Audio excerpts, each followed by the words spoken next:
صاحب جناب سینیټر عطا رحمان صاحب څومره چې زمونږ په سټیج باندې ناست زمونږ د ضلعې خصوصا زمونږ د ضلعې څومره ټیم ناست دی مولانا ګور شاه صاحب په مشرۍ کې او نور مشران ټول ته هرکلی وایم خپل کلي د طارق آباد او د طارق اعظم خان د دوی د ټوله کورنۍ د خاندان د ملګرو ټولو ته بخیرالی وایم زمونږ دپاره ډېر د فخر د عزت خبره ده طارق اعظم خان یو ډېر لوی نوم دی په دې ټول علاقې کې په اشنغر کې چارسدې کې د دوی د خاندان یو ډېر لوی کردار پاتې شوی دی په سیاست کې او داسې په سوشل لایف کې په کلي کې ډېر اثر رسوخ دوی لري په علاقې کې ډېر اثر رسوخ لري د دوی شمولیت دومره هم دی چې تاسو ډېر اندازه لګوئ چې نن زمونږ د صوبې قائد صاحب چې کوم دی هغه دلته په خپله راغلی دی نو دا ډېر یو لوی اچیومنټ دی یو ډېر لوی مقام وخت دی زموږ دپاره چې داسې خدای پاک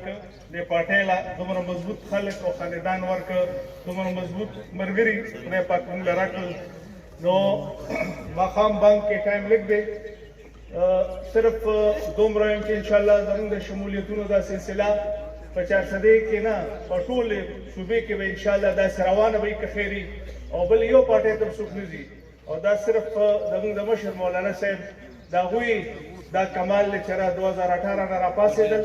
او هغه وخت کې ډېر سخت حالات وو د پی ټي آی یو بل شرط حل و چا به خبره هم نه شوه کولی د پی ټي آی خلاف ځکه چې ټولې ادارې او دا میډیا او دا ټول دنیا ورسره ولاړه او ټول بین الاقوام ورسره ولاړو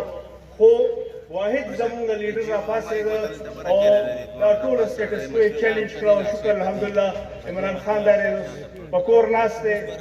خوب ته یې نه مبارل بلستر یې ورته اچولی دی نو دغه ځای ته مقام ته دا دی خدای رسوله دی مولانا صاحب رسولی نو زه ډېر حایل کېږم نه زه طارق اعظم خان ته د دوی بچو ته د دوی ورونو ته د دوی خاندان ته د دوی ملګرو ته دوی سره تړلې څومره خاندانونه دي ټولو ته هرکلی وایم په دې پارټۍ کې او دا امید لرم انشاءالله چې شمولیت بني دوی به موږ سره انشاءالله وځي به که خیري په دې علاقې باندې به ګرځي او ځای په ځای به دا شمولیتونو دا سلسله جاري ساتو او دلته په سټیج څومره مېلمانه زموږ ناست دي ټولو ته هرکلی وایم زه شکرګزار یم چې دا موقع تاسو ډېره ښکلې کړه ستاسو خپلې حاضرۍ سره ډېره ډېره مننه خوشحاله